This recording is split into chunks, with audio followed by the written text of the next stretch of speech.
He stole his mother's wedding ring, claiming it rightfully belonged to his first wife, a woman who had been dead for a century. And found the empty velvet box on her nightstand, and a cold, sharp void opened in her stomach, a perfect mirror of the box's emptiness. Her 7-year-old son, Leo, was sitting in the living room, swinging his legs, studying the platinum-set diamond on his own small finger. The ring was hopelessly, comically large. He did not look guilty. He looked as if he had reclaimed a long-lost treasure. "Leo, what is this?" Anne's voice trembled, caught somewhere between fury and a primal fear she could not name. The boy looked up at her, and his eyes held none of a child's mischief. They held only an ancient, bottomless weariness. "Her name was Liana," he said, his voice unnervingly flat and devoid of emotion. "She is waiting. I made her a promise." Nausea rose in Anne's throat. This was not a game. This was not a childish fantasy. The antagonist in the room was the raw absurdity of the situation, an impossibility staring back at her with her own son's eyes. She took a step forward, trying to solve the problem the only way she knew how, with logic. "Sweetheart, that's my ring. Daddy gave it to me. You know that." Leo offered the faintest of smiles, a condescending, adult smirk on a first-grader's face. "You are just the vessel," he whispered, and the whisper was colder than a scream, cutting through the warm air of the room. "The body I am trapped in. But the memory remains. And so does the vow." A terrible choice stood before her. She could accept that her son was deeply unwell, that his mind was fracturing into monstrous delusions, and call a child psychiatrist immediately. Or she could allow herself, just for a second, to believe that someone else was living inside her child, a soul bound by a promise made in another lifetime. She reached for her phone, her fingers already dialing the clinic's number. Her rational mind screamed at her to act fast, to excise this madness before it took root. And in that moment, Leo added, his gaze still fixed on the ring, "Mark should never have bought it. He disturbed the peace. Now I am here to fix it." Mark. Her husband.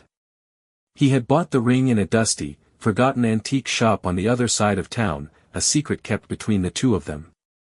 A detail Leo could not possibly have known. The choice was no longer a choice. It was a cage. And chose the path that felt sane, the one paved with logic and empirical evidence. She led Leo into the sterile, quiet office of Dr. Arden, the best child psychologist in the city, a man whose placid eyes, magnified behind thick glasses, promised clinical detachment. He listened to her frantic, disjointed story, of Liana, of the vessel, of a vow made a century ago, with a practiced, unreadable calm. His diagnosis was swift, clean, and utterly devastating. A severe stress reaction, he explained, perhaps a deep-seated jealousy of his father, a textbook Oedipal fixation manifesting in a highly elaborate fantasy. "He is fighting for your attention," and, the doctor concluded, his pen scratching across a prescription pad for a mild sedative. "This Liana is a construct, a rival he has invented to insert himself into your relationship with your husband. You must be firm. Take the ring away. Show him that this fantasy has no power in the real world." She clung to his words like a drowning woman to a piece of driftwood. It was a relief to have her terror translated into the bland, manageable language of psychology. She would be firm. She would reclaim her son from this waking nightmare. That night, under the pale glow of a nightlight, she slipped the ring from Leo's sleeping finger. The cold metal felt like a stolen artifact. The next morning, hell began. Leo did not throw a tantrum. He did not cry or scream. He simply looked at her, and the warmth in his eyes had been extinguished, replaced by a cold, silent hatred. It was the look of a prisoner staring at his jailer. He stopped speaking to her. The silence was a living thing in their house, thick and suffocating. On the walls of his bedroom, he began to draw. With crayons, with markers, with anything he could find, he drew the same woman over and over. A woman with long, dark hair and eyes that held an ocean of sorrow, dressed in a style from a bygone era. Beneath every single portrait, a single, scrawled word, Liana. And S attempts to fix the situation, to follow the doctor's orders, were like throwing gasoline on a fire. Each day, Leo retreated further into his private world, a world where she was the enemy. One evening, as she tried to coax him into eating, he finally broke his silence. He looked directly at her, his small face a mask of contempt. "She knows what you did," he whispered, his voice a low hiss. "She knows you're trying to keep me from her. But a vow is stronger than these walls. A vow is stronger than you." Mark, her husband, could not see it. He saw a troubled child acting out, a phase that would pass. He's a kid, and they have wild imaginations, he insisted, his denial a buffer against the creeping horror. "We just need to be patient." Arden is right. Button saw the truth. She saw the entity in her son's eyes, saw the way he moved with an unnatural grace, the way he sometimes used words and phrases a 7-year-old could not possibly know. The spiral of failure tightened around her. Her son was slipping away, and her husband was blind to it. The defeat came on a cold Tuesday night. Leo was gone. One moment he was in his room, the next, his window was open, the curtain flapping in the autumn wind. A primal scream tore from Anne's throat. She and Mark searched the neighborhood, their flashlights cutting useless beams through the darkness, their hearts hammering against their ribs with every passing second. The police found him 3 hours later, sitting perfectly still by the rusted iron gates of the old city cemetery, a place they had never taken him. He was not crying. He was not even cold. He was simply watching the gates, as if waiting for someone to let him in. "I almost found her," he told the officer in a voice that was disturbingly calm. "I could feel her was close. She's buried here." And looked at her child, wrapped in a coarse police blanket, his face pale in the flashing blue and red lights, and she knew she had lost. Her rational approach was a lie, a comfortable story she told herself while a monster devoured her son from the inside out. The ride home was silent, a funeral procession for the family they used to be. The next day, as she sat staring at the crayon portraits of Liana, the phone rang. It was Dr. Arden. His voice was calm, professionally concerned. "And his behavior is escalating," he said. "I think we need to consider the next step. I am recommending a temporary inpatient evaluation. We need to remove him from the source of his trauma for a while, to give him a neutral space to stabilize." A neutral space. Remove him from the source of his trauma. It took her a moment to understand. The source of the trauma, in the doctor's clinical, detached world, was not a century-old ghost. It was her. In the crushing silence that followed the phone call with Dr. Arden, Anne made a decision. It was not a rational choice born of careful consideration, but a primal, instinctual act of rebellion. To hand her son over to be institutionalized, to be medicated and observed behind sterile glass, felt like a betrayal deeper than any she could imagine. It was an admission of defeat, a surrender to a version of reality she no longer believed in. She would not let them label his torment a trauma response and file it away. The source of this horror was not in Leo's mind, it was in their house. It was in the cold, heavy weight of the ring she now kept locked in a drawer. Rejecting the doctor's world of logic, she plunged headfirst into the world of the ghost. She drove across the city, back to the source, to the small, cluttered antique shop where Mark had found the ring. The bell above the door chimed a frail, dusty sound. The air inside was thick with the scent of old paper, decaying wood, and forgotten lives. The owner, a man named Mr. Abernathy, was as ancient as his wares, with thin, wispy hair and eyes that seemed to have seen too many stories come and go. He remembered Mark. He remembered the ring. A beautiful piece, he rasped, his voice like dry leaves skittering across pavement. From the Vronsky estate. A sad, sad story there. And S' heart hammered against her ribs. Tell me, she said, her voice barely a whisper. I need to know everything. He led her to a back room, a cramped office overflowing with leather-bound ledgers. For what felt like an eternity, he ran a gnarled finger down pages of elegant, spidery script, the paper crinkling with age. Finally, he stopped. Here we are, he murmured, tapping the page. Sold to me by the great-nephew of the family. The ring belonged to one Liana Vronsky. The name, spoken aloud by a stranger, was a physical blow. She died in the autumn of 1912.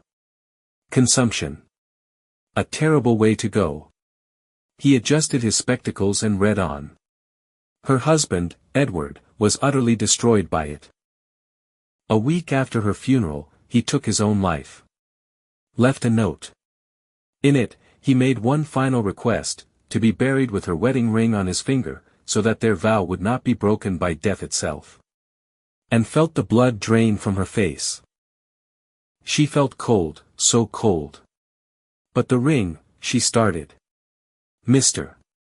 Abernathy gave a sad, weary sigh. That is the tragedy of it. Edward's family, his cousins, were greedy. They saw a valuable diamond, not a sacred promise. According to the notes here, the ring was stolen from his body just before the burial. He was interred without it. The truth was a monstrous, beautiful, terrifying thing. It clicked into place with the force of a slammed door. The soul haunting her son was not a demon. It was a heartbroken man, a husband named Edward, whose final wish had been desecrated. His spirit was not possessing Leo out of malice, it was tethered to the stolen object, the physical anchor of his broken vow. Leo, with the raw, unguarded sensitivity of a child, had become a conduit for a century of unresolved grief. For a moment, a blinding, exhilarating hope surged through her. It was the ring. It had always been the ring. The problem was not her son's sanity, it was a cursed object. And if the problem was the object, the solution was simple. She had to break the connection. She had to get rid of it. She thanked the old man, her hands shaking, and almost ran from the shop. The drive home was a blur. The world outside her car seemed sharp and clear for the first time in weeks. The solution was so easy, so tangible. She would take the ring and throw it into the deepest part of the river. She would bury it in the woods. She would return it to the antique shop. Anything to sever the tie, to release Edward's tormented spirit and give her back her son. She burst into her house, her heart pounding with a wild, triumphant rhythm. Mark was still at work, the house was silent. She raced up the stairs to her bedroom, to the heavy oak dresser where she had hidden the ring in her jewelry box. She pulled open the drawer, her fingers fumbling with the clasp of the box. She lifted the lid. It was empty. A cold dread, far worse than anything she had felt before, washed over her. She turned slowly. Leo was standing in the doorway. His small body was rigid, his posture unnaturally straight. And in his hand, he held a long, gleaming knife from the kitchen block. The false hope of the past hour evaporated into sheer terror. She told me you would try to take it again, he said, but the voice was not his. It was a low, guttural whisper, filled with the gravel of a man's despair and a century of rage. It was the voice of Edward. He thinks he understands now. He thinks he can break a promise made before God. And S' brilliant discovery had not been a path to a solution. It had been a trap. Her investigation, her understanding, had only served to corner the desperate spirit, and now it was fighting back, using her son's body as a shield and his small hand as a threat. She was at her lowest point, trapped in her own bedroom, facing her own child, who held a blade with the steady, unwavering purpose of a man who had already lost everything. Staring into the cold, empty eyes of her son, and saw past the glinting steel of the knife. She saw the truth. Her initial choice, the one she had agonized over in this very room, had been a false one. It was never a choice between science and superstition, between a sick child and a vengeful ghost. It was a choice between fighting a monster and listening to a man's broken heart. Edward was not an enemy to be vanquished, he was a soul in torment, and his rage was merely the sound of his agony echoing through a century. He did not need an exorcist. He needed an ally. This understanding did not come as a thought, but as a feeling, a wave of profound, heartbreaking empathy that washed away her fear. She took a slow, deliberate step forward, her hands raised, palms open, a gesture of surrender, not of aggression. She did not speak to Leo. She looked directly into the ancient sorrow in his eyes and spoke to the man trapped inside. "Edward," she said, her voice impossibly calm and steady. "I hear you. I am not going to take the ring. I am going to help you." The small body tensed. The knife did not waver. The alien voice returned, a raw, serrated whisper. "You lie. Just like they did. They promised to honor me. Then they stole her from me, again." The pain in that voice was so raw, so pure, it was almost a physical force in the room. He was not talking about the ring. He was talking about Liana. "I am not them," and said, her gaze unwavering. She took another step, closing the distance until she could feel the cold aura radiating from her child. "I am a mother. I understand what it is to make a vow. I understand a love so strong it cannot be broken by death." For the first time, a flicker of something other than rage appeared on Leo's face. Confusion. A sliver of desperate, wounded hope. He was listening. "Your vow was not just a promise to be buried with a piece of metal, Edward," she continued, her voice softening. "It was a promise to find her again. To not let your love be forgotten. Your family broke that promise. But I will not. I will help you complete it." He stared at her, the knife held in a white-knuckled grip. The internal battle was visible on her son's face, a terrible conflict between a century of betrayal and this one, impossible offer of peace. "How?" the voice rasped, the single word a shard of glass. "We will take the ring to her," and said simply. "We will return it. Not to the ground, but to you. We will find your resting place. We will make it right." A long, shuddering breath rattled Leo's small frame. The knife clattered to the hardwood floor, the sound unnaturally loud in the sudden stillness. The ancient weight seemed to lift from his small shoulders. His body went limp, and he crumpled forward. And caught him, holding him tight as the last vestiges of the cold presence receded from the room. He was just a boy again, warm and fragile in her arms. He blinked, looking around the bedroom with a drowsy confusion, as if waking from a long, confusing dream. "Mommy," he whispered, his own voice, small and clear. "What happened?" "I had a bad dream." Tears streamed down Anne's face, hot tears of relief and sorrow. "It's over now, baby," she whispered, stroking his hair. "The dream is over." She found Edward Vronsky's grave in the oldest, most neglected section of the city cemetery, the very one Leo had been drawn to. It was a simple, weathered stone, half swallowed by ivy, the inscription almost illegible. Edward Vronsky. Beloved husband. 1881 to 1912. Reunited at last. And knew the final words were a lie told by the very family who had betrayed him. The next day, she and Leo returned. The autumn air was crisp, the sky a brilliant, cloudless blue. Leo, now blissfully unaware of the torment he had endured, held her hand, chattering about a new cartoon. He saw this as a strange, quiet adventure. For Anne, it was a sacred duty. At the foot of the grave, she knelt. She had the ring in her pocket. She took it out, its diamond catching the afternoon sun, a tiny star of captured light. She did not bury it. Edward did not want to be near his family of traitors. And understood that.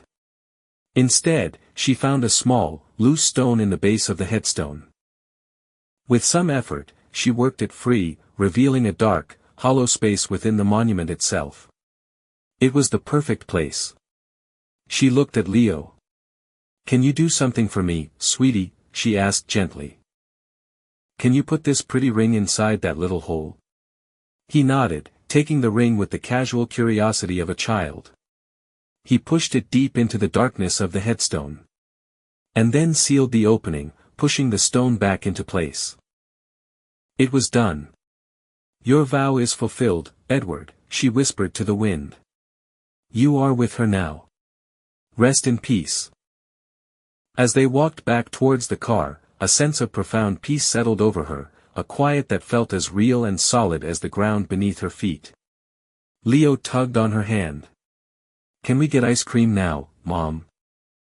She looked down at him, at her son, truly her son again, and smiled. "Yes, baby. We can." That night, after she tucked Leo into bed, she stood before her own jewelry box. She picked up her wedding band and slid it back onto her finger. But her eyes were drawn to the faint, pale mark on her other hand, the ghost of an indentation left by Liana's ring. It was a scar, a silent testament to a love that refused to die, and a vow that had been kept, not by a grieving husband, but by a mother who had been willing to listen to the dead.